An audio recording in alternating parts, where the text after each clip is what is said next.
The following is an Operation Podcast production. You're looking at something that's newly discovered, right? Stem cells. What can they do? If you look at how the cells work, then you would say, well, this person, there's a good chance this can help this person. However, there's still all these doctors are still so limited to how they were trained that they couldn't see that this whole area of medicine is taking off.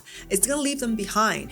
So all these things are not quite part of the medical system, which emphasizes usually drugs. What about deductive reasoning? Have you ever thought about deducing what the cells might do? Just looking at what it has done for autoimmune conditions, for all kinds of cancer. What about its ability to help tissue recover, to shift the immune system, to not be as inflammatory? So all these mechanisms and salvaging damaged tissue, basically bring them to life and giving them new mitochondria. Hi, this is Dr. Joy Kong. I'm a triple board certified stem cell specialist. Welcome to EverForward Radio. Can you introduce yourself briefly to the audience to really highlight you as a professional, your expertise, medical background? I actually have a pretty unique background because I grew up in China. I spent my first 20 years in Beijing. That's why I wrote the memoir Tiger of Beijing. But I came to this country not knowing what I wanted to do. But when I actually shadowed this doctor, OBGYN doctor, I realized that medicine is incredibly exciting because you're dealing with humans, with science, with technology. So everything all, psychology, everything all in one. So I went to UCLA for medical school and then actually specialized in psychiatry because I was very interested in the brain. I was fascinated with what happens when people go psychotic and what is going on in that brain. Like, how do we perceive the world and what makes thought and what makes thought go wrong. But psychiatry is exciting, but I also think it's narrow-minded in a sense. It's not really looking at the body as a whole.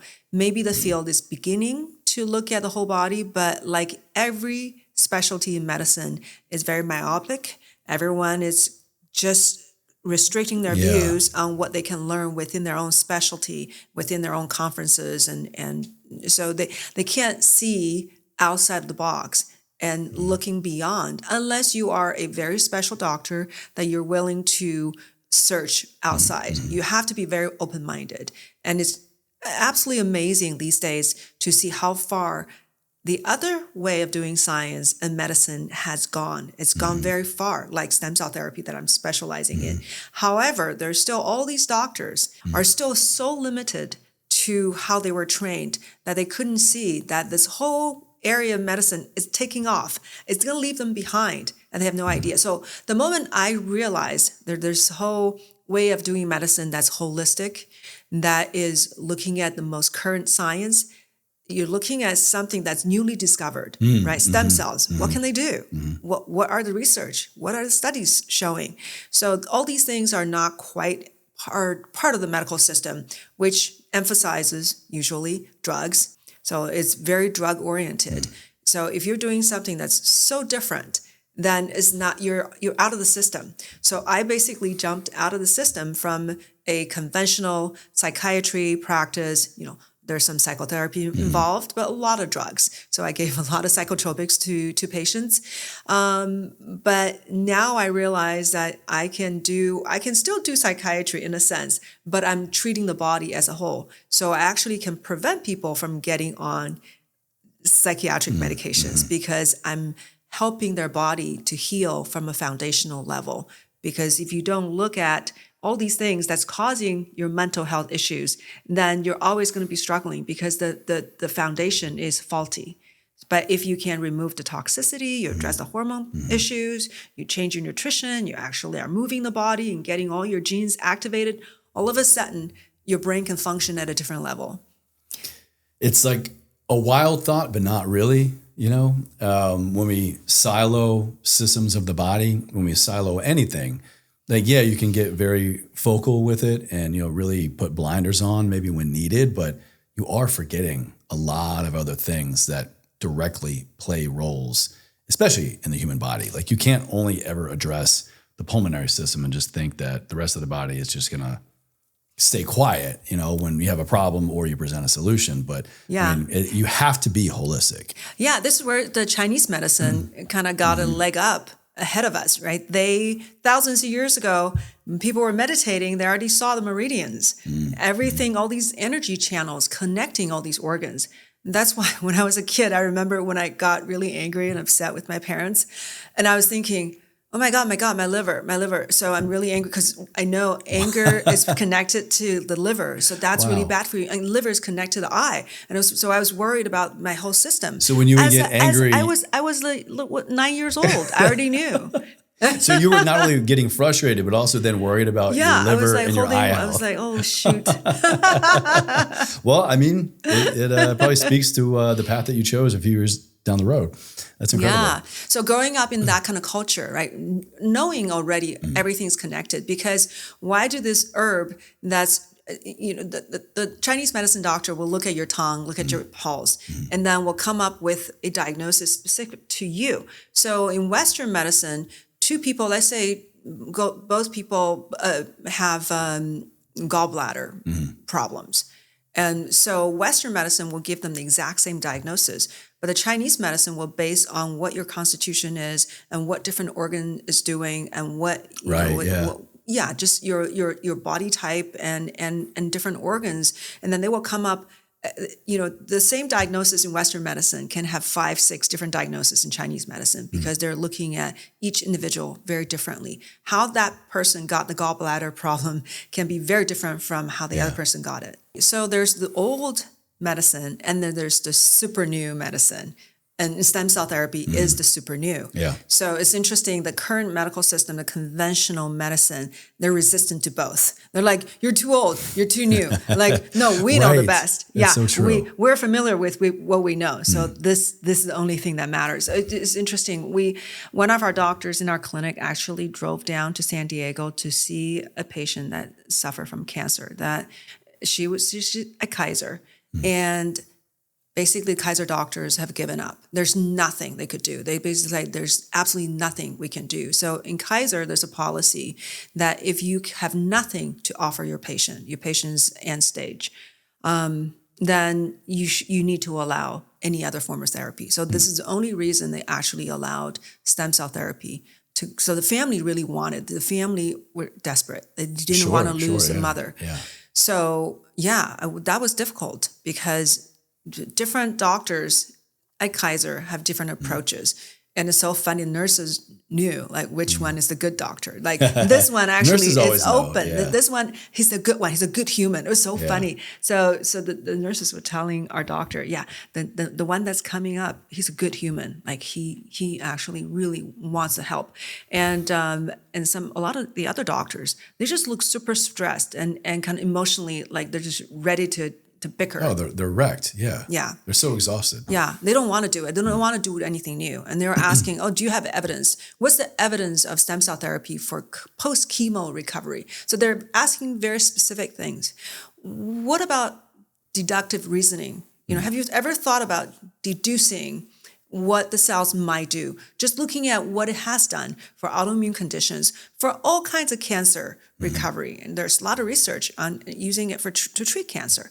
And what about its ability to help tissue recover, to shift the immune system, to not be as inflammatory? So all these mechanisms and salvaging damaged tissue, basically bring them to life and giving them new mitochondria, especially when you use younger tissue sources. There's fresh new mitochondria that elevates your body's ability to recover, right? All your cells' energy. So if you look at how the cells work, then you will say, well, this person, there's a good chance this can help this person. So eventually, we actually gave the person stem cells. And what's really fascinating, my doctor's really, really excited. She said, within an hour, she just perked up. Within 1 hour. Yeah, her color came back, and instead of being lethargic, barely talking, she was getting feisty. She was like, "I don't want this on my arm." So she was getting her personality back. Her family was thrilled. Wow. Yeah, it was just really beautiful. So that opened eyes to these Kaiser doctors. All of a sudden, everyone's like,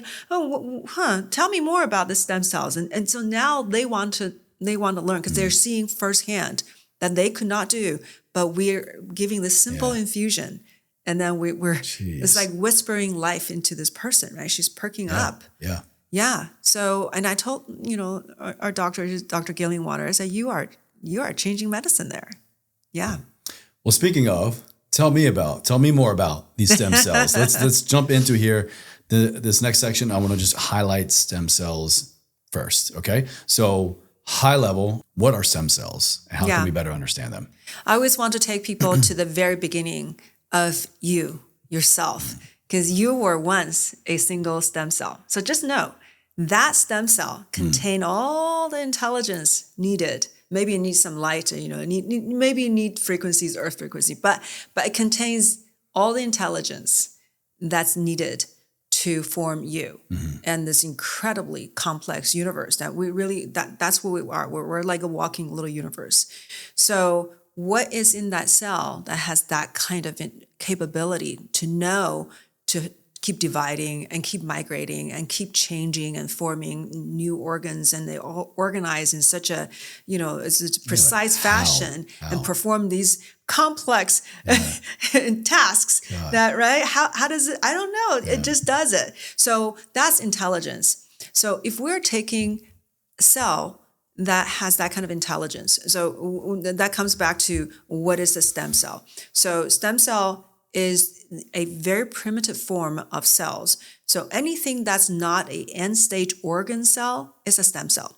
So then from the first fertilized egg to the little ball of cells, so all these are stem cells, and they keep evolving. Now we have the beating heart. So once we have functional cells that are performing heart function, right? Oh, now we've got real working cells. So they're no longer stem cells. They're actually the tissue-specific working cell. Every cell starts off first as a stem cell. Yes. But then as it turns into a heart, a brain, a liver, whatever, skin, it stops becoming a stem cell. Exactly. So let's say your heart, it has a heart muscle progenitor cell. So that's the last bit of the stem cell, because going from the very beginning, the first fertilized egg, you keep evolving. Every time you gain function, you lose potential. So you can never have both. You either you're full of potential, like the fertilized egg or the embryonic stem cells, or you're full of capabilities,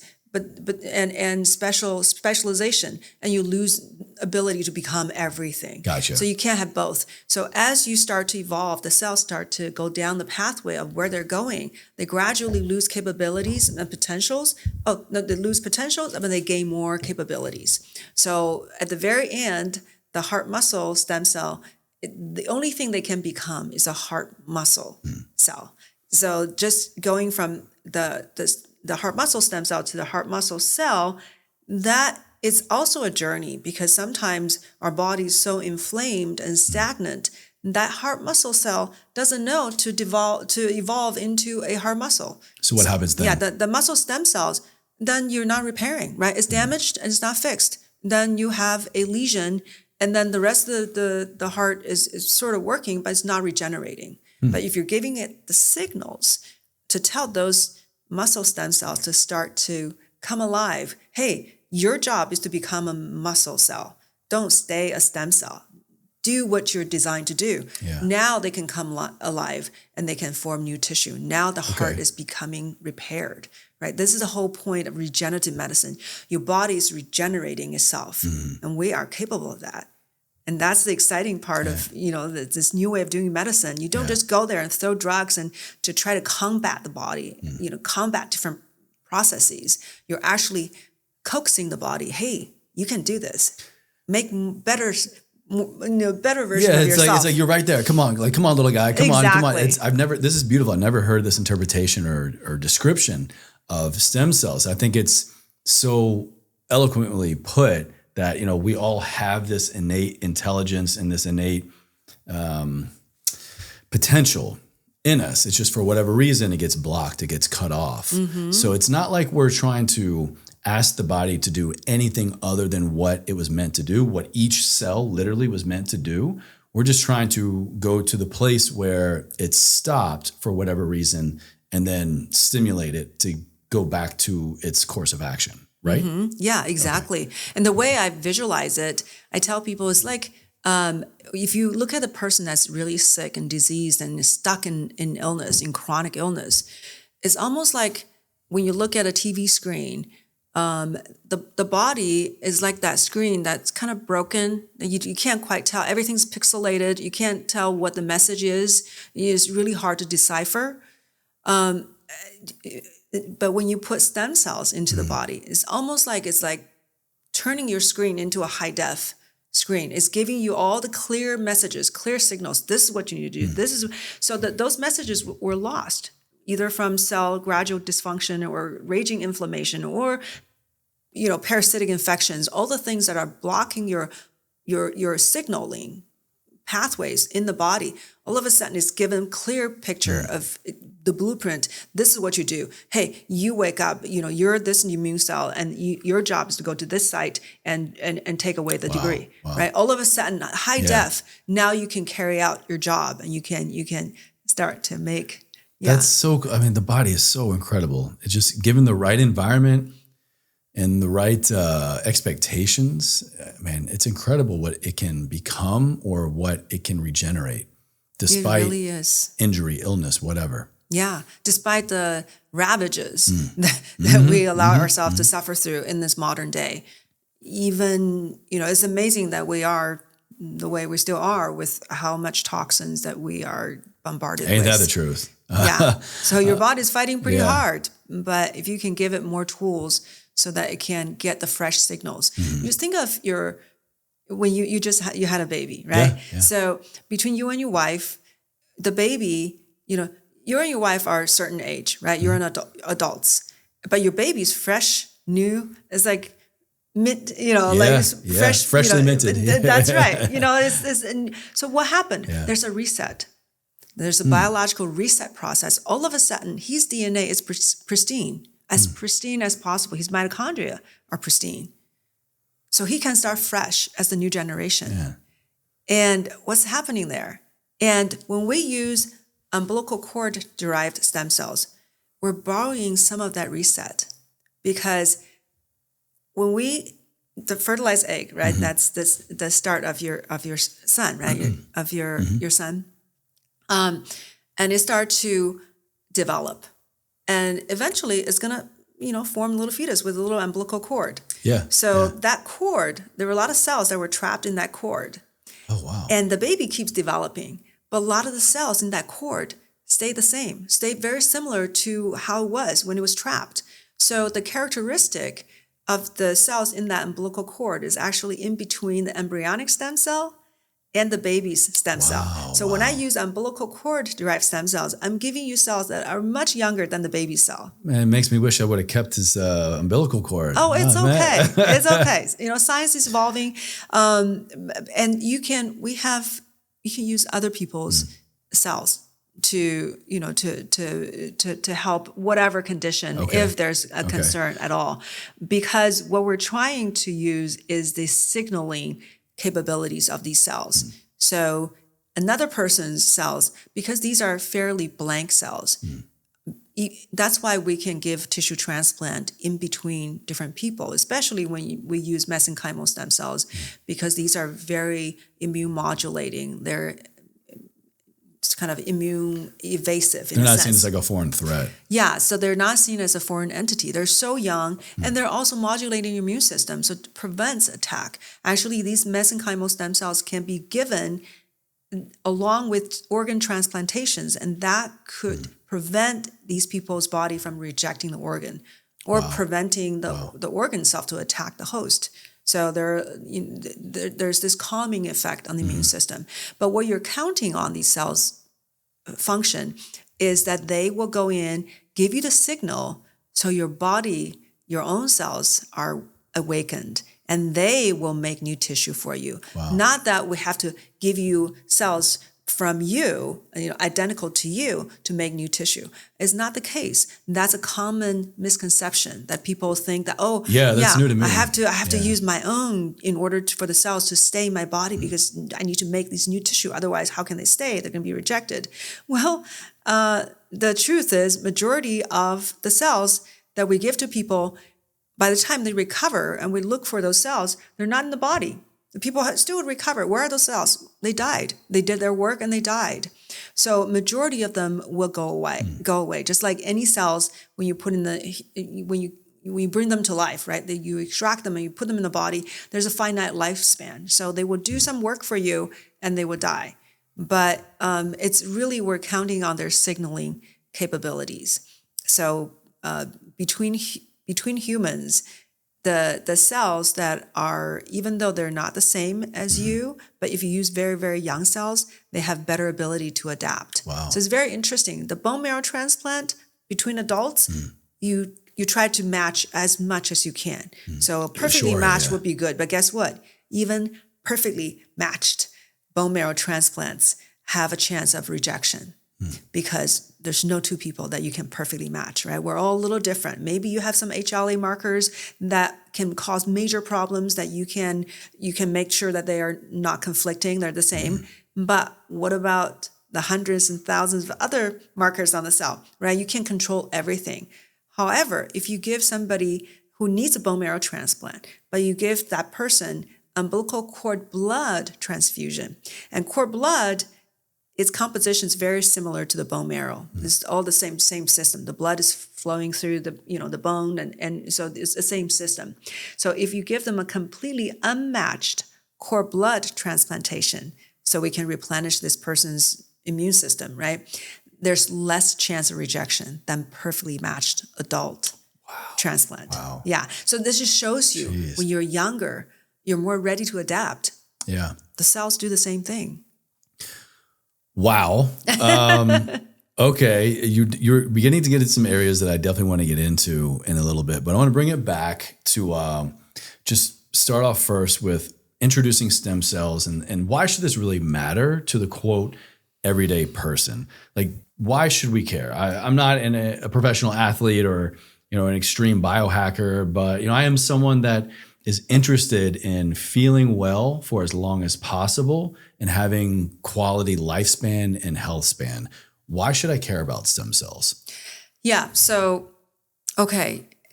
Everybody wants to live well and live a long time, maybe if possible, at least live really a healthy and happy life if they're alive. So some people don't care to live longer, just want to live well.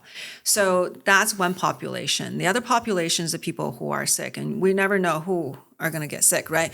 And the rate of age is the biggest predictor of disease. So they're intertwined. Your decline, even though you think you're healthy, but there's a decline process. So even if you say, oh, I'm just aging, well, that's kind of the precursor of disease. So you are on your way to disease. Really, it's hand in hand.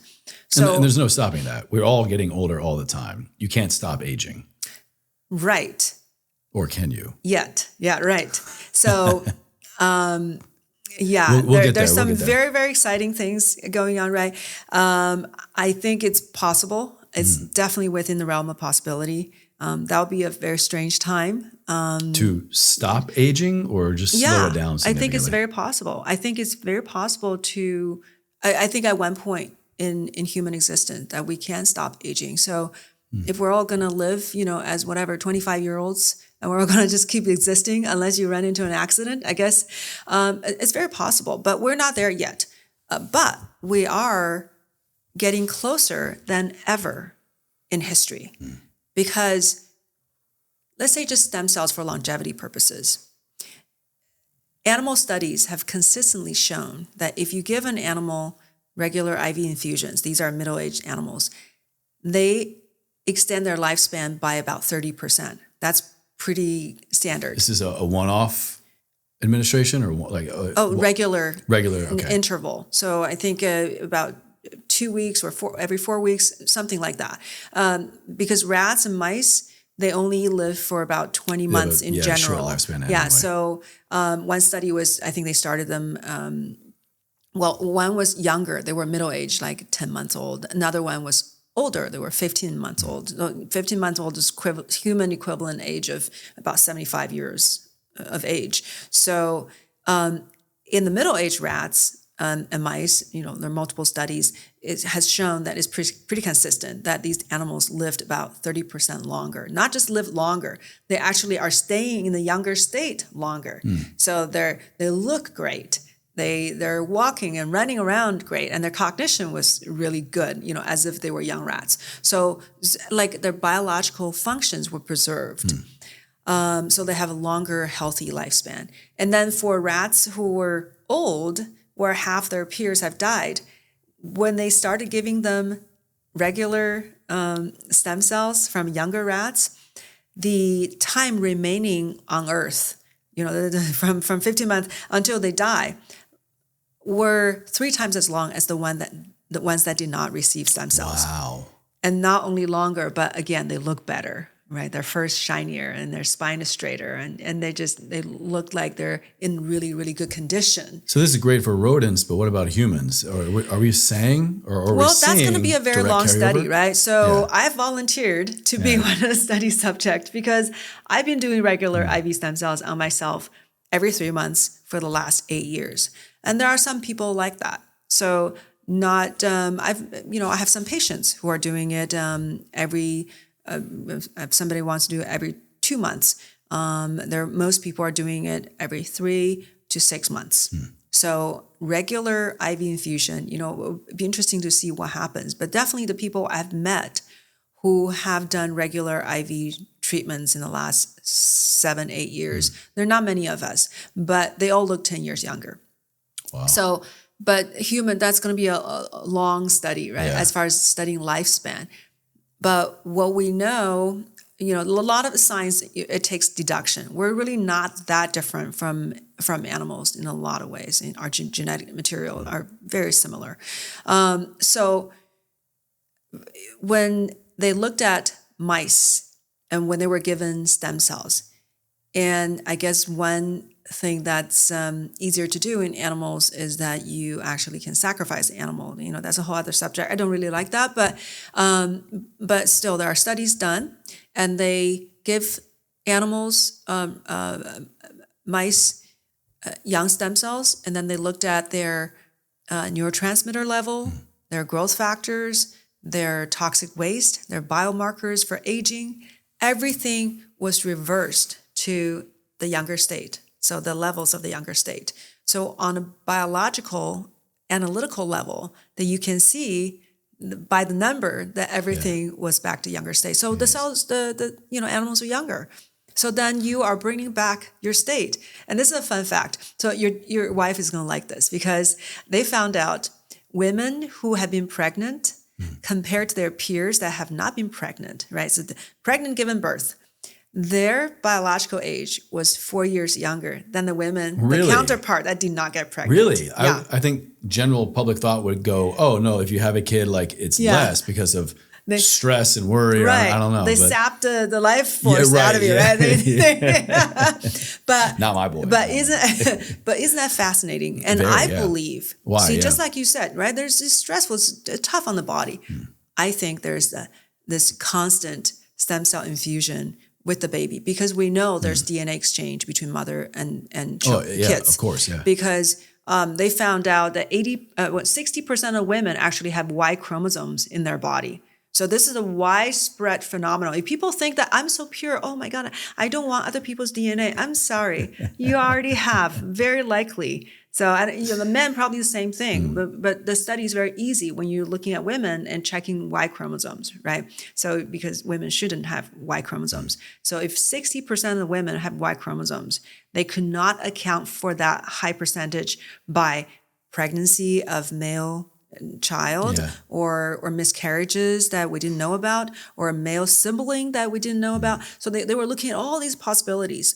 So eventually their conclusion was that through male-female intercourse, there's DNA exchange. So there's always DNA exchange between humans. But back to the mother and child, I believe the mothers were getting these stem cell infusions basically from the baby.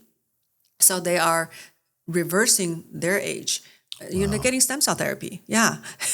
Wow. So here's the hack. You want stem cell therapy, get pregnant. That's a very loose interpretation. But it makes sense. I mean, the umbilical cord it's not just a one-way valve of nutrients, right? I think that's what we're saying here. Exactly. Yeah. Exactly. Wow. Jeez. Okay. Well, actually, speaking of, I want to kind of divide and conquer here a little bit with male and female through the lens of stem cell benefits. Stem cells in men, what advantage do they hold for fertility health? I haven't seen a lot of evidence when it comes to fertility. Definitely, you're improving a person's, vitality and even sex drive. So as specifically for fertility, it's hard to say. I have seen one study on female, but it's not on humans, it's on animals. But it's a pretty powerful study because they were looking at perimenopausal rats. So these rats were, about to lose their fertility. And then they started giving them stem cells. And they were looking at their ovary size, the number of follicles they have, and eventually the number of pregnancies they have. And of course, they checked their estrogen, progesterone, FSH, LH. Everything was restored to the younger state.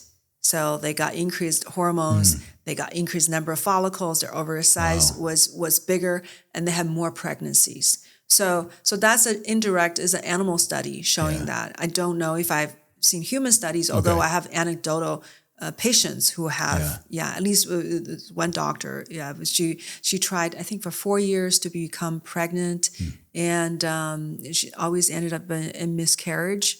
And then she did a stem cell infusion with me, and within 2 months, she said, I'm pregnant. And now she's started carrying, I think her child probably is over a year old now, So it makes sense. I mean, when we think about, stem cells aside, a lot of things in medicine, I mean, hell, even sometimes a supplement or like a lifestyle change, we can't really say there's a direct causation, but because of the influence it has on energy, vitality, mood, probably even strength, endurance, things like that, it has like this cascade effect that does increase things like fertility health or a lot of other areas that you're trying to directly influence. Right. Well, yeah, also we haven't studied it yet. So it's very possible it could be helpful. Or I guess even like, have you seen anything, we're talking male fertility health here, does stem cell therapy directly influence sperm count, motility, all of the things when we think male fertility? Is there any direct science there that you're aware of? That would be very interesting. I haven't seen any. Doesn't mean they don't exist. But I think last I looked, I haven't seen any human studies. But and you also mentioned like libido, sexual health, fertility health, libido, sexual health kind of go all hand in hand. What about stem cell therapy for men and libido? Yeah, I don't know about men per se, but the one reason I wanted to take stem cells for myself was because I met this girl. She had rheumatoid arthritis. This is the first person that I've known that received stem cell treatment. Not only the stem cells got her to cut back on her medication for rheumatoid arthritis, and her swelling, her fingers went down so much that she was able to wear the ring that her mother gave her. Oh, no way. Wow. But she said, my energy level is through the roof, and I have such high sex drive. And that's when I was like, okay, well, there we go. That sounds fantastic. Correlation, maybe not direct causation. So that's vitality. Yeah, exactly. Right? Yeah. So then I thought, well, I want that vitality. Yeah. What about for hair loss? You were actually sharing some pretty wild before and after pictures of things we're seeing stem cell use for hair loss. 'Cause I know a lot of guys worry about that. I think it's more, correct me if I'm wrong, but I think it's more top of mind for most guys, especially as they get into like late 20s and 30s, of hair loss, receding hairline. Can stem cells do anything for that? Yeah, so of course there are different causes of hair loss. If something that's more immune system regulated, like autoimmune origin or infections, because I've treated this one doctor, she was losing a lot of hair. She was, really freaking out. And then she got stem cell infusions. She said when she was in the military traveling in Southeast Asia, she got infected by some kind of parasite, and that caused immune problems, immune dysregulation. So she was having this whatever kind of flare up. She was losing a lot of hair. So she did a stem cell infusion, and then very quickly her hair, she said she's got all this new hair coming out, and she barely is losing any hair. Wow. So that's the autoimmune portion. and that I think IV can be very powerful. But we can do a lot of things topically. So a lot of times the follicle is just not, it's like the signal is not there. They're just, they're lost. Or I'm sitting there, I'm not really growing hair for you. I'm just doing nothing but right but now. I am here. Yeah. I just need a little motivation If you're to get back to there, work. Yeah. because if you're not there anymore, then we can't do very much, right? Then do hair transplant. So if somebody's completely bald and shiny, then, that's stem cells may not We've be lost the the right. follicle. Yes. So let's look at hair transplant. But even with hair transplant, you may want to consider stem cell infusion or even local stem cells, because that's going to help the survival of your transplant. So any surgery, anything you do, if you add stem cells to it, you're going to amplify the results. Yeah, but we can do a lot with local treatments, with stem cell or exosome injections and doing a little bit of microneedling. It can get some great results. Yeah, when you get into application, dosing, even things like cost, I know that are a lot of top of mind for a lot of people. But anything else in terms of men's health that you would really like to shine a light on that you think or have even seen in your own clinic or in clinical evidence that stem cell therapy directly influences or makes better for men? For men, well, I don't think it's exactly what you're asked about, but one thing came to my mind was this patient who was about to lose his last testicle because That's important for guys. Yeah. He had repeated infections in one testicle. I think he's 50s, and repeated swelling and just, it was terrible, if you can imagine, right? So I'd rather not. His urologist cut it off. He said, well, that's the solution. I will cut that testicle off. So he lost a testicle, right? So he was okay. That problem was gone for a couple years until the second testicle started to have the same problem, swelling, pain. And then that's when he wanted to come to me. He said, well, doctor, can this help my testicle? I said, well, apparently there's no research about your particular issue. So it's very hard for me to say. However, I know how the cells work, right? Deductive reasoning, right? There we go. You want to use your brain to deduce what could happen. Critical thinking, what a wild thought in healthcare. Exactly. Yeah. So I know the cells are anti-inflammatory, calm the inflammation that's in the area. I know the cells are immune modulating, can help the immune system to help you repair and to remove the damages and to promote regeneration. And I know the cells have direct antimicrobial properties because they can secrete antimicrobial peptides. Which is important for him because you said it was an infection issue, right? Yeah, he was getting repeated infection. And then stem cells had anti-fibrotic properties because he was having these fibrotic nodules, like a little, I guess, marble-sized nodules, multiple nodules in the testicle. So we know stem cells are anti-fibrotic, so it can break down scar tissue. And it can rescue damaged tissue and promote regeneration, forming new healthy tissue. So we know this is how the cells work. That's been proven over and over and over by science. So is there a chance? Yes, there's a chance. But I can't promise you anything, so let's try it. And incredible results. Wow. All the nodules went away within a couple months. All the swelling went away. He said, doctor, you saved my testicle. Yeah. So is it related? Yeah, this is related to men's health, but it's not exactly what you were talking about. However, stem cells can help the overall vitality. Your body. Even I've heard people even helping with body composition. Helping with their metabolism, with weight loss, etc. So I remember one person. With several people, after stem cells, they gained energy back so that they could actually work out to the degree that they want to. All of a sudden, they're shedding all this excess fat and gain all these muscles. So I'm sure that will be enhancing their testosterone levels, and there's going to be. Yeah, I was just going to say a lot of guys are probably perking up, interested in testosterone boosting for motivation, for strength, for endurance, for getting all back to this stuff. The through line here I keep hearing is that it's not like directly causing a change or a manifestation physiologically, but it's just allowing that area. I think probably better because enhancing your vitality, and the side effect is that your male health is going to be improved. Yeah. So I want to ask some similar questions around female health, but I'm kind of hearing this sense that stem cells it doesn't really matter, or there's not like a hard line in the sand of clearer benefits for men's health in particular, clearer benefits for female health in particular. It's kind of just human health. Well, we're very analogous, right? Right. The male sexual organ, Yeah. the female sexual organ look very similar when you actually look at the real tissue Or even that's buried. Homologous, even, I think, is another word. Yeah, so they're just very, very similar. So even on the outside, we look different. But so when we actually do sexual wellness injections.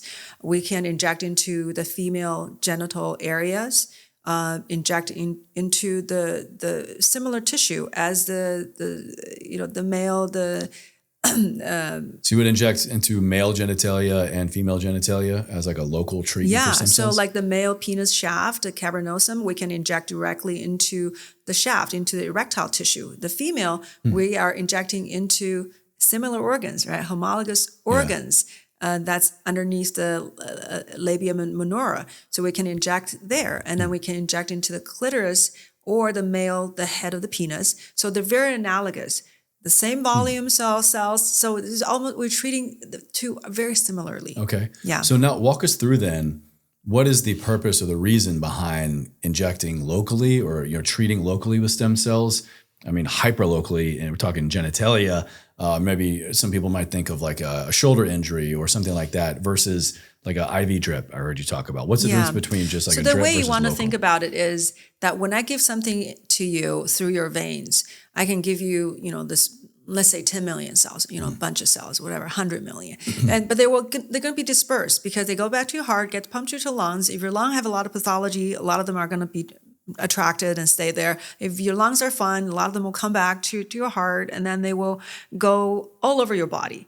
If you have an injury here, another inflammation there, another tear there, all of a sudden the fighting forces are divided. They're getting diluted. Exactly. Really. They all might get to these areas of need, but it's going to be in less quantities, less concentration. This is why, it's unfortunate so many doctors are giving everybody the same dose. I mean, no, there's a dosing, that you have to look at the person, what you're treating. If the person is big and, or is older, so the person is much more depleted. And if the person is very inflamed, has got problems everywhere, whatever cells you put in the body is going to be diverted into all these places. So each place will have less forces to help you fight the battle. Sure, yeah. So, but either way, it's going to be dispersed throughout your body. And interacting, one beautiful thing about IV treatment is that it interacts with your immune system, because the first organs that it perfuses, the cells are, most prevalent in is the heart, the lungs, the liver, and the spleen. And the spleen is the largest immune organ in the body. So it's talking to your spleen, talking to all your peripheral lymphoid system. So that is waking up your immune system to help you. So nothing can replace that. So I can give you local injections all day long, but if I don't allow the cells to talk to the immune system, your response is not going to be as powerful. Okay. Yeah. So if we want the most, let's say, literal bang for our buck in terms of cost, but also efficacy, should we go with a drip? Should we go with a local application? Or is there a combination of both that really is going to maximize stem cell therapy benefits? Depending on your age and on what happened. So on what we're trying to treat, right? If you're talking about just a joint injury or joint chronic issue. Yeah, let's say I tore my ACL in college kind of thing. So if you tore something, but if it had become a long, lingering problem, we have to, ask the question, why? Why aren't you repairing it? Because your body is fully capable of repairing. So what's preventing it? So is it an aging process that your body doesn't have enough reserves? Is it that your body's toxic? Is it because, you don't have enough nutrients to help it repair? There's so many factors. However, we can accelerate repair by injecting locally. We're going to make sure that there's a lot of signals in that one area. But if the problem is long-term, is chronic, then likely your body has a poor response. So there's a decline in your ability to repair. So I call it the decline in regenerative potential. So your potential is less. By us giving you stem cells, especially IV, we're elevating your whole body's regenerative potential. And now you can try to fix all these other places, because I have had people with local knee problems where I was trying to save him money. I said, well, we're doing IV for your brain and you're already spending a lot of money. So I know you have knee pain. You want me to inject your knee, but there's a chance that your knee can be helped by just the IV treatment. So why don't we wait and see? So lo and behold, some 6 weeks later, he said, Doc, my knee's fixed. I'm good. I don't need it. What was the issue with the knee that got fixed? Some kind of osteoarthritis. Okay. Yeah. So when it comes to osteoarthritis, if you're younger, first of all, nobody should be having osteoarthritis because this is a chronic inflammatory condition. So if you just tore something, that's acute injury, that's one thing. So if you're a younger person and you just damage something, I'm totally fine with focusing on the local area. But if the local damage was the inciting factor in triggering a long-term issue, then here we have a problem. Why has this become long-term? Because your body should have fixed it. So then your body's not keeping up. So why don't we boost your body? And also, when we look at bigger joints versus smaller one, there's a difference as well, because something like your finger or some other smaller joints are much more well perfused by blood. So there's better blood circulation. Right, yeah. Whatever I give you in the blood is going to get to that little joint, pretty well. So I never need to inject your finger, the joint in your finger. I mean, it's extremely painful and unnecessary. I can give you IV and then it should get to your hand. Yeah. Especially with our supplement, we make sure a person has good perfusion, and then we may even add some ultrasound, some very simple ultrasound that will agitate the area. Yeah. So it will give the area a little bit of micro damage, which is really a tiny little jolt to the cells. It's causing a mild acute inflammation to draw in that inflammatory very response mild, to help bring it in. But then it activates a lot of mechanisms. Okay. So you can do that. I've successfully done various tough locations because I don't want to inject into certain locations. But then if you use ultrasound, it can attract more cells and it activate the cells more. So they're different tricks. But for larger joints like the knee, the exchange of material between the blood and the synovial fluid that's in your knee capsule, the exchange is very slow. It takes about a couple months for anything I put in the blood to really equilibrate. A couple of months, really? Yes, to equilibrate with your joint, with the synovial fluid. Why is that? Is that just because it has a lot of other more important places to get to first? Yeah, it's very short. Just the way the blood, is nourishing the cartilage, but it doesn't really go directly into the fluid. So there's a very slow process. What about something like the femur? What are arthritis, osteoarthritis in the femur? Same thing. Yeah, that's a large joint. Your hip. So the hip and the shoulder. So the shoulder, the hip, and the knees are the large joints in the body. Those I would do direct injections because it's going to take forever for whatever I put in the blood to actually get there. Okay. But the knee, I was able to help because he was I think in his early 50s. And I was just hoping, that may be enough because the blood does nourish the outer 1/3 of the cartilage in larger joints, but the synovial fluid actually nourished the inner 2/3. So there's a division. So I can touch upon the cartilage, but not the whole, not everything. Right. So if I want to accelerate healing and maximize the healing, then I want to put some right there. And we do a combination, not just the cells, but also some extracellular matrix that also the joints need to repair. You need all those collagens, different types of collagens, the matrix. Can you kind of walk us through, is there a set protocol or timeline for really to get any benefit of stem cell therapy here? Is it, if I got an injury or I'm just looking for longevity, I guess, it might be case dependent or goal dependent here. But can I get a round or do I need to get multiple rounds? What's a fair expectation for stem cell therapy to get results? Mm-hmm. Yeah. They're double. Okay. So if you're just looking at, how often a person should get stem cell therapy, if we are looking at somebody that has an acute issue, so let's say you just hurt your elbow And then we injected, in that area, targeting the repair. It could be just one treatment, you're done. Great, fixed. And we've seen that over and over as well. Because it was an injury, a specific acute injury, not like a long-term thing. Even acute herniated disc. We've seen incredible results. One treatment, done. Straighten up. Wow. Functional from barely able to walk. So yes, so it can happen that fast. It's acute issue. Chronic may take longer. The chronic, the people always say, yeah, it takes you this long to get sick. It may take, long to repair. So the body does have a rhythm of its own. And this is why I don't agree with, that this is a whole subject about what people are doing overseas. And I know Dr. Joe Rogan Dr. Joe has become the guiding light. I didn't think about that for a second. I was like, wait, what? I mean, I love Joe Rogan, but somehow people are taking medical advice, right, from the show. And the show have, guests that have their own biases. So, I've been in space for 8 years. I've looked at everybody's treatments and, all these different approaches. My goal is always, what can I do that's the best for the patient? What can I do that produces the best results and is the safest for people? So overseas, people are giving treatments in the hundreds of millions of cells.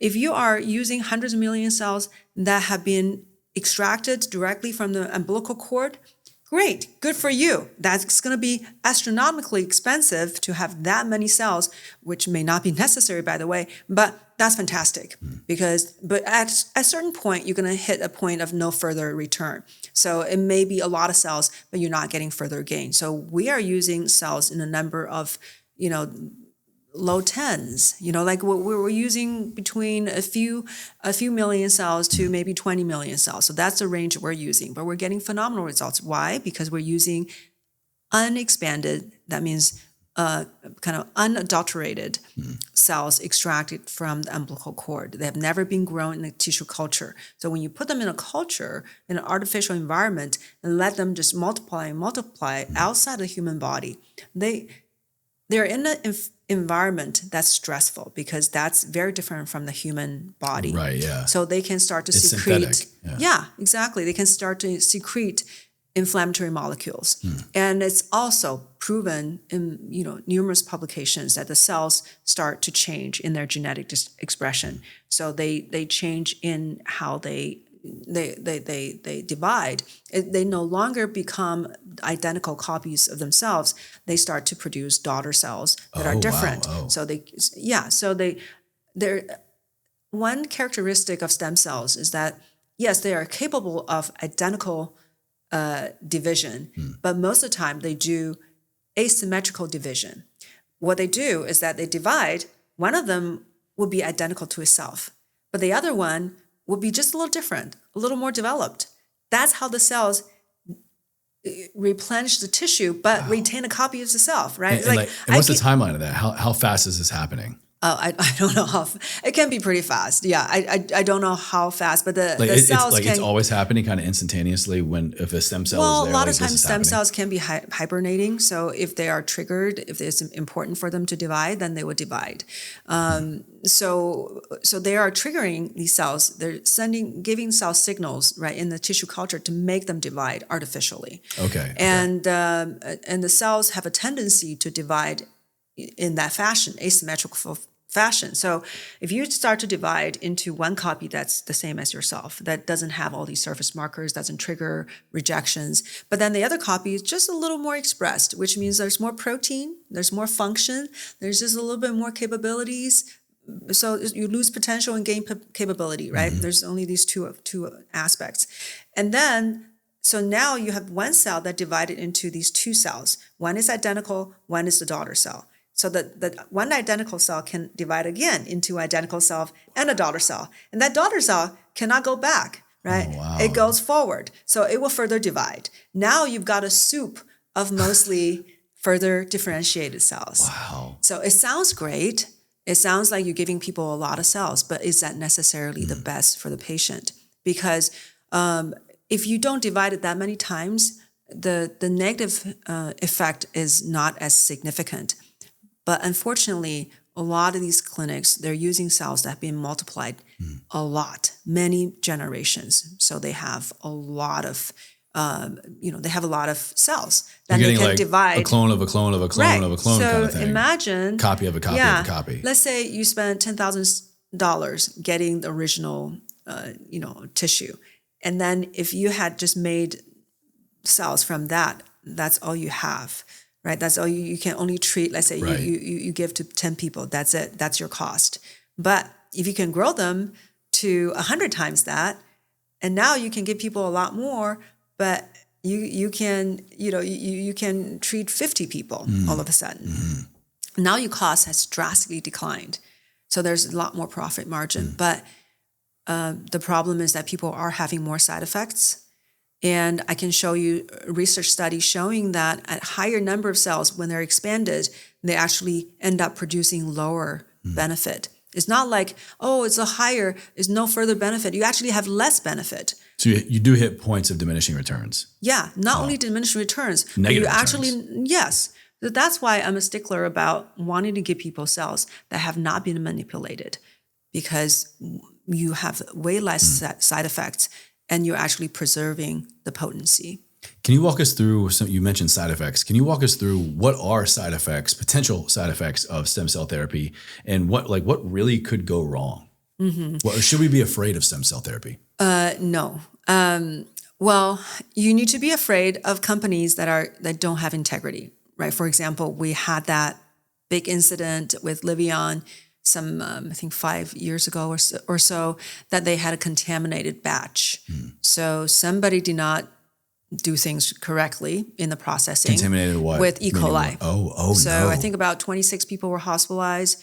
I can't remember if I think maybe a couple people died. I've heard so many numbers about this incident, but a significant number of people were hospitalized, very, very sick. So was that here in the what States? happened was that they were apparently they lied about having done sterility testing, because after you process, first of all, you once you get the tissue donation, you're supposed to test for any pathogens, any infectious diseases, just like how you would test for organ transplantation, like a liver transplant. You test that tissue for all these infectious diseases. And same thing is true for umbilical cord cells. So it's processed by a tissue bank. So you're supposed to test for those before, and then you process it. After you finish processing it, you're supposed to send it to a sterility lab. And then it takes 2 weeks for the result to get back, because they're going to try to grow your product to see if any bacteria. It's a pretty exhaustive, lengthy process here, which is a good thing. You want this, right? Yeah, exactly. So you're not supposed to give it to doctors, to give to patients before your sterility test is cleared. But these people lied about having done sterility tests when they didn't. And then they give it to doctors. And then all these people got severely harmed. So besides contamination, what other side effects but are we talking about? that's like you going to a restaurant. Is spinach dangerous? Yeah, you can get E. coli at Chipotle, which happens a lot, Right? actually. Yeah. So is spinach dangerous? Well, if you eat it at a restaurant that did not process, some cook did not wash their hands, yeah, it can be dangerous. So, but you can't say spinach is a dangerous, so it's the same kind of philosophy. It's like saying surgery. Somebody got let's say a knee replacement surgery, and someone died, or someone had terrible, results. Are you going to ban knee surgery, saying that just because some doctor maybe didn't do a good job and had contamination? So it's the same thing. So it is the product depends on whether or not the company has integrity and are doing all the right things. And also the results depends on the provider. If the provider put in the wrong place, for example, they did inject into someone's penis with something with lots of tissue in it. It could clog a little artery and cause necrosis. Oh no! Right? But if we're talking too much damage to male genitalia today on the podcast. You're the one that we're removing testicles and necrotic tissue in the penis. Oh no, that's pretty bad. Yes. Okay. Any other place? So, but potential side effects. If you don't put the right thing in the right place, yes. So that is the art of medicine. It's a fair statement of anything in medicine. Absolutely. Exactly. So, but definitely, even for something simple as IV, if you don't get the right product, yes, it could be contaminated. If you inject a product that's not appropriate, for example, a product that has a lot of tissue particles, and you want to put in IV, boom, somebody got, embolism, right? So that can happen. Or you get these expanded product, or product that doesn't have a lot of mesenchymal stem cells, which is very calming for the immune system. So the immune system doesn't go into this overdrive to reject. But if you are giving only hematopoietic progenitor cells, which is more prevalent in the cord blood, and they also have a lot of mononuclear cells. But the bottom line is that they don't have a lot of mesenchymal stem cells. So there's a much higher chance that they will have fever, chills, some maybe headaches, sniffling, and malaise. Are these common side effects of stem cell therapy? Well, just if you to certain use umbilical variations or cord degrees? stem cells, the prevalence of that was fairly minor. So it's self-limiting. Maybe within 3 days, people will be fine. But however, they tend to get these effects. I don't have the precise number, but I remember when I first started in the space, I did use umbilical cord blood cells. And we were telling people, close to a third. So a lot of people, Experiencing headache, are fatigue, things like that. getting some kind of side effect. But if you have umbilical cord and mesenchymal stem cells, that's going to calm that down. Or if you just use mesenchymal stem cells, you're going to have way less. But we can't predict, we're not going to cover 100% of people. Right, Sometimes people have strange reactions to all kinds of things. But the mesenchymal stem cells from the umbilical cord, if it's unexpanded, the side effect is so minimal that it's pretty astounding. I always said, if we even have a fraction of the potential side effect of any approved medications, we've been shut down. Yeah. So This is how safe we are. And you're saying you do this here in the clinic. I think there's also a misconception. We people in this space. We people. We the people. That you can just get this in the United States. You keep hearing people have to go to Mexico, have to go out of the country. Can we get stem cell therapy here in the United States legally? Absolutely. Yeah. So maybe some states are a little different. Some states are more open. Like in California, for example, there was a Senate bill 512 that was passed. I forgot which year, but it basically says, doctors, if you want to do stem cell therapy, you can. But you just have to put this placard on your door, somewhere people can see it, the patients can see it. It says that you're in the clinic where this provider is providing stem cell therapy to you, and this is you understand that this is not an FDA-approved therapy, and you have looked at the side effects, potential concerns, and you've discussed with your primary care doctor. So that is something we have to put. So public consent. Yes. Yeah. Okay. Yeah. So in a sense, it says, yes, you can do it, but people need to be informed of what this is. You can't overblow that, the benefits and make claims. So because it's not FDA approved, well, there are a couple FDA approval. One was for hemo reconstitution after a person has either autoimmune disease or cancer, when we wipe out their immune system as part of the treatment, and then we want to repopulate their immune system, so you can give stem cells to repopulate. That's bone marrow transplantation, cord blood transplantation. And the other one that got approved was for graft versus host disease. So that's more recent, I think just within the last 6 months. It's from, I think, bone marrow derived mesenchymal stem cells. So these are approved therapies. Everything else that we're doing will be off-label. Off-label, yeah. Well, more than 50% of medicine is practiced off-label. So, but look at Ozempic. Nobody's complaining about that. That's an off-label use for weight loss and fat loss and all this stuff. Appetite suppression. It's a diabetic medicine. Exactly. Yeah. Exactly. Ketamine as well, off-label for therapeutic PTSD, anxiety, for mental health treatment. Right. It's if you had a major surgery, if you've been under anesthesia, odds are you've been on ketamine. But now it's an off-label use for helping mental health. Right. So we can do a few. So when can you use things for off-label use? When there is clinical evidence. So if there are published evidence showing that you can do it, that becomes the new standard of care. So even without approval, the whole medical community is accepting, okay, now we can do this. And that's how medicine is advancing. Now we were doing all these things that had nothing to do with FDA anymore. They did their first approval, but we've evolved and medicine is accepting it. So it's no different in this case.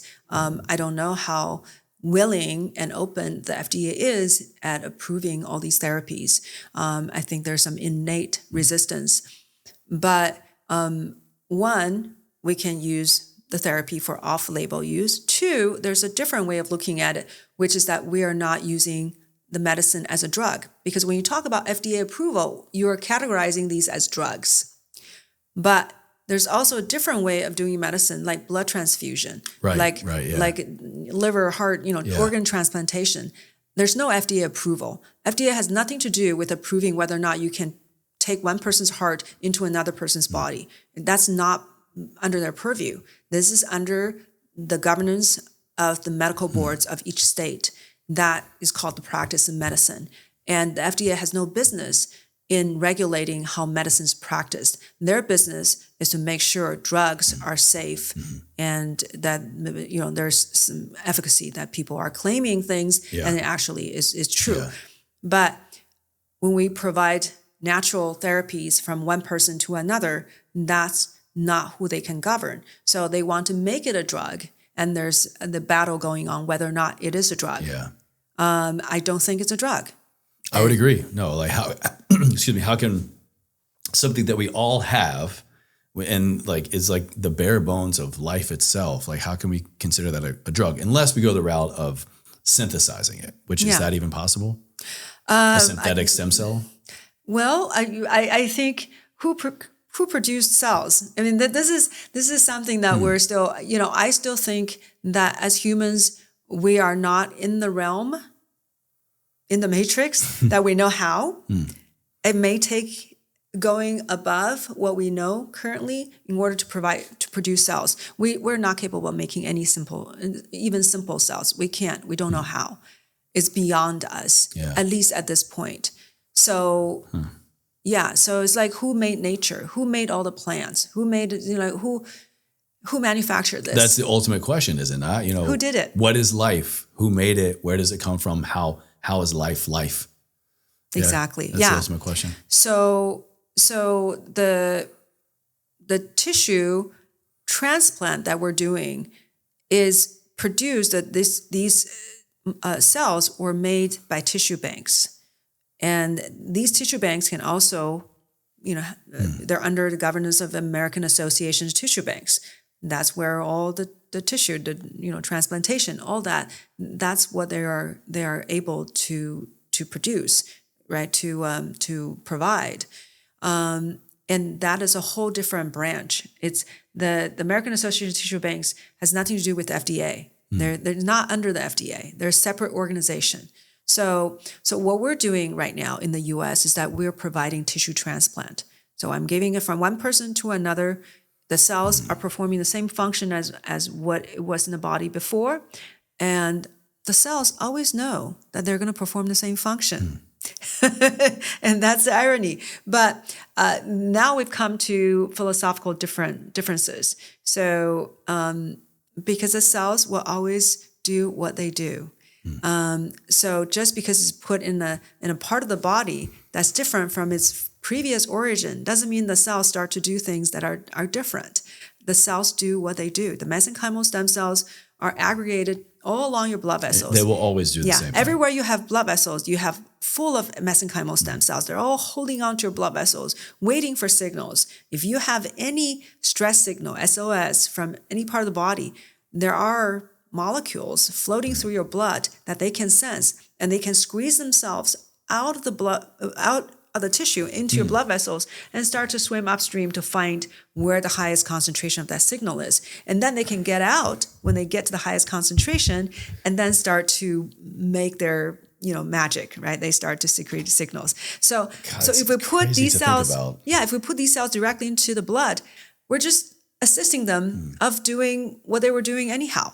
So that's a big, I'm hoping that instead of standing in the way of medical advances and standing in the way of people getting better, that we allow these natural healing therapies. Doesn't mean that we don't have regulations to make sure the products are safe. I think that's important. That's why these tissue banks are under the governance of American Association tissue banks. They're inspected and they're supposed to register with the tissue banks and all that stuff. So you still want to ensure quality, just like organ transplantation, but you doesn't need to make these drugs, which they are not. Yeah. I want to get into two other final areas here on stem cells. This has been fascinating, by the way. Cost and ethics. Barrier to entry for healthcare, for anything, really, I think when it comes to taking care of your body or advancing it or healing it, in medicine, in nutrition and supplementation, all the above, the barriers to entry predominantly are cost and belief systems around it. And I hear a lot of variances of both when it comes to stem cell therapy. Can you walk us through expected cost for stem cell therapy? And I know that might be a loaded question in terms of, are we doing a one-off? How many millions or tens of millions of cells are we talking about? Or is this like an acute or a chronic thing we need to work out on like for a long period of time? But just general costs. And what do you think are the ethics behind stem cell therapies that people can't quite get on board with, that is potentially keeping them from living longer or healing from a disease or injury? Mm-hmm. Okay, let's talk about cost. So first of all, if somebody has an acute injury, it's very possible with one treatment, then you're one and done and you're fixed. If you don't injure yourself again, then you don't have to come back, right? But if something is chronic, then we may need multiple sessions to really fully allow the tissue to fully heal. Have I seen chronic issues being fixed with one treatment? Yes. And even some very devastating, unsalvageable conditions, including somebody that was in hospice. So it can happen, but do I expect miracles from all my patients? No. I expect a medical norm, which is that there's a rhythm to how the body repairs. Okay. That you can bring about a wave of regeneration with one treatment, and then you want to keep hitting your system until everything is fully healed. How much does one treatment cost? One treatment, if we're looking at IV treatment, the range is wild. I'm sure it is, yeah. Both in the U.S. and abroad. So it's between $5,000 to $50,000. So it's a wide... 5 to 50. Yes. 5 to 50,000. Wow. Exactly. So in our clinic, IV infusion, we start at $8,500, and that's including our whole protocol with ozone therapy, with a set of supplements, with different peptides, with laser therapy. So everything all included. So we start at $8,500. And this is all out-of-pocket care? Is this insurance? Is there any combination of? There are very few insurances that actually are covering it. But I think the smart ones will begin to really look at the possibility, because it's going to save them a lot of money in the long run. But that's the age-old argument with insurance, though, right? Say, hey, we can do this one thing now and prevent costs down the road. Exactly. So there's there are very few that cover. So majority, I would say 95% of the insurance will not cover it. And we start at $8,500, and for every additional cc of stem cells we use, we add $2,500. So in general, it will cost them between $8,500 to about $18,000 per treatment. Per treatment. If we also add exosomes, depending on the person. So if a person's older, if a person has a really severe condition, really aggressively progressing one, then we'll add more. So, but in general, that's the range between $8,500 to $18,000. And of course, it will be more if a person also wants to add injections. I want to add this joint, that joint. So we charge $2,500 for each additional joint injection, which is very low. Jeez. Yeah, but things can add up. Yeah. You familiar with Ben Greenfield? I think you had him on your podcast, yes, right? And I was on his as well. Okay, yeah, the dude's wild. Didn't he do stem cell injections in every joint of his body? He probably did. He probably did the makeover. Yeah. I think I saw something about that. Yeah. Right. I don't know if that's necessary, but I don't think it's necessary. Especially someone who is already, here, air quote, like healthy. Like I don't, I've met Ben a couple of times, but I don't know his daily life. I don't imagine him having like horrible arthritis or injuries in every joint. I mean, he's a really active, in great shape guy. I think he's in his like mid to late 40s, and doesn't look it at all. So like to someone like that, why? You know? Yeah. Well, there are people offering it, and I think it's very expensive. I don't know how much, but very expensive. So yeah, you can do that. You have the resources. You want to get all injected, that's fine. But I don't think it's necessary. If there are problematic areas, we can inject. But otherwise, we can count on the IV route to achieve incredible results for all your organs. What about the organs, right? Are you injecting into your heart? Are you injecting into your liver? Right? You can't do that. So you can't, the full body makeover, you can't possibly inject everywhere. So IV is the way to go. So that's kind of the cost. And then, walk us through kind of what do you think, or what do you see, or what do you hear are some of these ethics behind or even opposing stem cell therapy? Yeah, I think the whole ethical considerations were old heritage from the Bush administration when he banned federal funding for stem cell therapy. He didn't ban stem cell therapy itself. The funding. He just said, we are not going to fund for any embryonic stem cell research that destroy embryos. So people can still do research with existing embryos, but he said federally he would not allow any grants, any funding for people who are destroying new embryos, because embryonic stem cells, you have to destroy the embryo in order to get embryonic stem cells. Because just so you know, fertilized egg start to divide, and then form a ball. And at about day 5 to 7 of this ball, on the inside of this ball, there's all these cells. They're called the inner cell mass. So you can take one of those. Each one is an embryonic stem cell. So that's the embryonic stem cell, very, very early. So he banned that because, the kind of get into belief, the belief of a lot of choice. There's a big divide in this country. So, he believed that you are basically killing, a human. So that's banned. However, I don't know anybody that's doing embryonic stem cell therapy in this country. Maybe they're still doing research. I'm not in touch with that circle.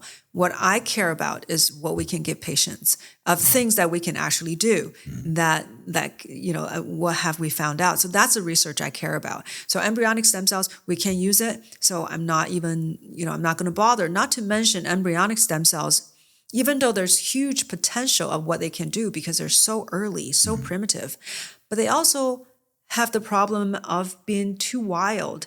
There's a potential for them to form this uncontrolled growth called teratoma.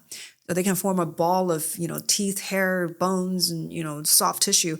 This ball, I don't know if you've heard of women growing a tumor in their uterus. Yeah. So that's the embryonic stem cell going awry, forming this you just get random disorganized products tissue. of tissues, yeah, exactly. But in a ball of a bunch of other tissue. Exactly. So, I don't know the percentage of pregnancies that end up in miscarriage, but it's a significant percentage. We went through one. Oh, really? Our first pregnancy was a miscarriage, and then we had our son. Yeah. It's not easy to make a perfect human being. No. So a lot of times, the little mistakes here, the DNA changes there. Whoops, we can't make a working human. So abort. So it's abort the mission. So by the time a new baby is actually born, it's almost like you have withstood the test of time, right? You can say that again. Absolutely, yes. Yeah. So everything has to work in order for this human to be living and breathing for 9 months and then for it to get ready to pop out. So it is not easy. So in a sense, nature has tested for you when you use umbilical cord derived stem cells, which the product we use only come from live healthy newborns. The mothers are young, under 30, and the baby's very healthy, with, free from any issues, and the parents are healthy, and there's a lot of screening going on. So that umbilical cord, the cells in that cord, genetically, it doesn't have a whole bunch of abnormalities, right? It's pretty solid. Great source compared to the embryonic stem cells that you don't know how this is going to turn out yet. It could be that's a really good point. Could be a bad one. Yeah, that's a really good point. Yeah. So the uncertainty of what you were using, and also when they get the embryonic stem cells and put in another person, you are thinking, okay, I'm forming tissue, I'm forming new tissue for this person. And there's also a pretty good chance of rejection. Because it's totally different from you, right? It's from different embryo. It never had a chance to become a human. So whatever genetic expression it has is very different from you. So if it forms new tissue, then there is a chance of rejection. Granted, they're very new, very, very young, very primitive. There may be more chance of adaptation, but there's certain risks. That's why you hear overseas. Have you heard of some guy getting embryonic stem cell treatment in the back and grew a big tumor on the back? Have you heard of that? I mean, I've heard some horror stories of like, don't ever get this overseas kind of thing. But a specific example, no, not that one. Yeah. So the embryonic stem cells. So that's where the initial concern was that, oh, you're destroying embryo, you're killing babies. But again, in the U.S., no one is doing that. Yes, overseas, maybe if I don't know which country, but I think there's some research going on, but definitely not in the U.S. And also another concern, people ask, oh, are you killing babies? No, in the U.S., fetal stem cell therapy is illegal. You can't just get parts from a newly formed fetus and then use that to treat. That's not legal in the U.S. So that definitely ethically, there's a huge concern, right? The only country I know that do fetal stem cell transplant is Ukraine. Maybe there's more, I don't know. But the most famous is Ukraine. And what they do is to get these aborted fetuses. And what I know is that there are clinics that Russian women go to and to purposely abort the baby, so then they can actually be compensated for giving up. So that's a huge ethical, to be in. Right? Yeah. That's a huge ethical concern. But in this country, if we use birth tissue-derived stem cells, we use it from live healthy births with mother's consent. And the mothers cannot be compensated in any way. We can't even give them a pen. We can't, because the sale of human tissue is prohibited in America. So you can't try to seduce or, lure of any kind of incentive. Exactly. And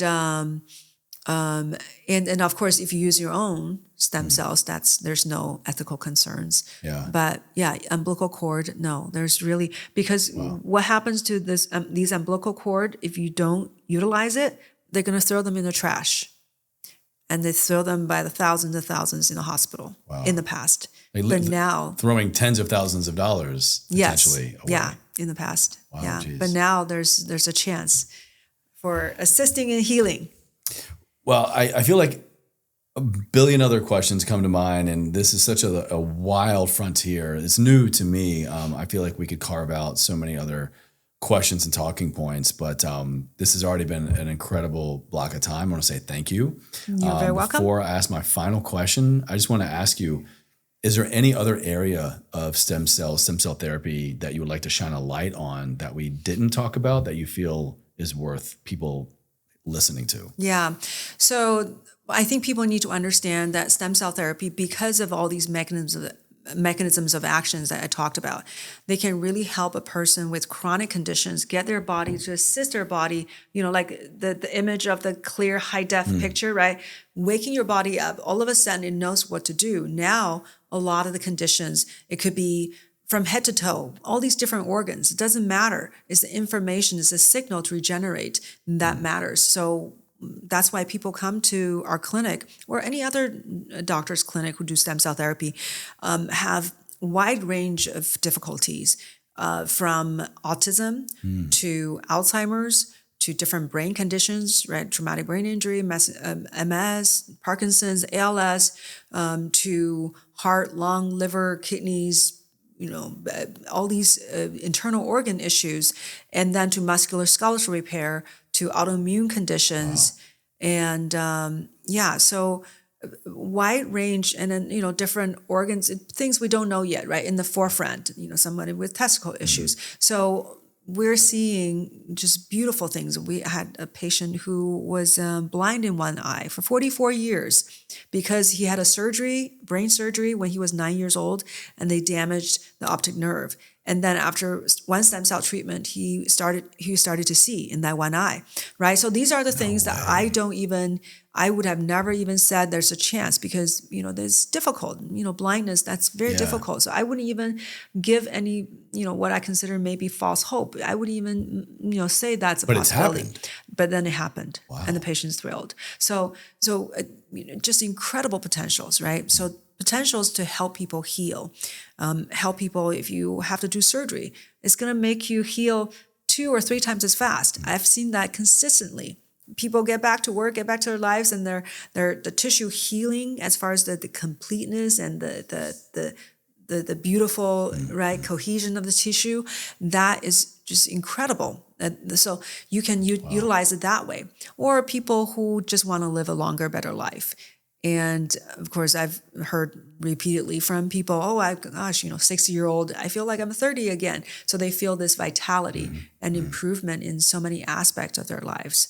So from energy level to sex drive to ability to their cognition to stamina to sleep. So everything is improving. So the utilization is just. I feel like we're just barely tapping into it. Yes. In a way. I might have to come talk to you. I'm actually pending some new surgeries. I've had both of my hips reconstructed from old injuries. And now it's getting really bad again. And they're telling me I need replacements at this point. Or I would do the femoral acetabular impingement reconstructive surgery again to just buy me maybe a couple more years before needing to get a reconstructive or a replacement therapy or replacement surgery anyway. So I don't know.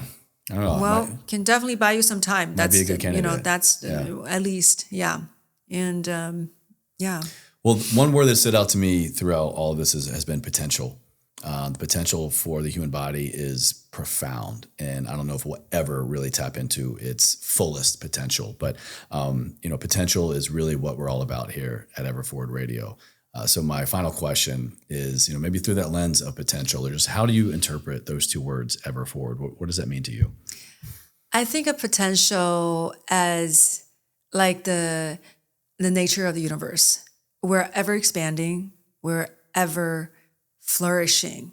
So the universe is expanding, our understanding and our human mind and our technology, everything is expanding. So the forwardness is reflecting this momentum of natural progression. So if you don't want to go forward, you're trying to fight against it. You're just, you're not going to win in the end. So the eventual projection is forwardness. Never a right or wrong answer. I appreciate every interpretation. Dr. Joy Kong, where can my audience go to connect with you, learn more about what you're doing in the world through content, through a clinic? What's the best way to learn more about you and your world? Yeah, the best place will be, if people want to learn about everything I'm doing, it will be my website, joykongmd.com. So Kong like King Kong. And my YouTube channel is a huge resource. It is. I was using a lot of that for research today. It's great content there. Yeah. So I have a podcast, the Dr. Joy Kong podcast. But on YouTube, I do a lot of education, just every aspect. Yeah. I think I probably produce more content on stem cells than anybody. There's so many questions. People need to know. People deserve to know. And then my Instagram, people want to get in touch with me directly. It's just Dr.Joy_Kong. Okay. Yeah. But and I also produced a stem cell cream and we didn't even mention. Yeah, I know. Thank you so much. Yeah, she hooked it up. We got a great little product to try, the stem cell regenerative cream. Deep penetrating, anti-wrinkle, skin tightening, anti-inflammatory, collagen promoting, all the things. I have no shame in skincare game, so I'm going to take it, I'm going to run with it and try to use it before my wife takes it. Yeah. Thank you so much. Thank you.